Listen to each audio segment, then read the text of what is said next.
Friends చూసారు కదా, ఇది అబ్బాయిలది 3/4 అనమాట. ఇలా వస్తున్నారు చక్కగా. గ్లిప్ అనేది ప్రొవైడ్ అవుతుంది, చక్కగా కలర్ కాంబినేషన్ అనేది. మీకు మోడల్ అనేది చూపిస్తున్నా. ఆల్రెడీ ఫుల్ వీడియో అయితే చేశాను. చక్కగా మీకు దాంట్లో మెజర్మెంట్స్తో అండ్ కొలతలతో హోల్సేల్ రేటు అంటే బాక్స్ 5 పీసెస్ వస్తాయి.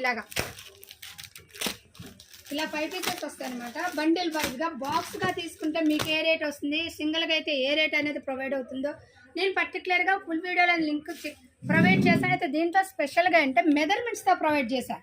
చక్కగా మన పిల్లలకి ఎలా యూజ్ అవుతుందో మెజర్మెంట్స్ని అనుకోండి, మనకి ఏది కావాలో ఏ బాక్స్ కావాలో ఆర్డర్ పెట్టుకోవడం చాలా చక్కగా పాసిబుల్ అవుతుంది. కాబట్టి మెజర్మెంట్స్ అనేది ప్రొవైడ్ చేశాను. సరిగా మనకి బ్రాండెడ్లోని బాక్స్ అయితే అనమాట 5 పీసెస్ బండిల్ అనేది ప్రొవైడ్ అవుతుంది. అది బాగా గమనించుకోండి. క్వాలిటీ, నెంబర్ ఆఫ్ అండ్ మన షాప్ నుంచి సైజుల వైజ్గా మీకు రేట్లు కావాలంటే కామెంట్స్లో ఉండిద్ది చూడండి, లేదా ఫుల్ వీడియో కింద ఉండిద్ది. మెజర్మెంట్స్తో సహా ఫుల్ వీడియో లింక్ కింద ఉండిద్ది చూడండి.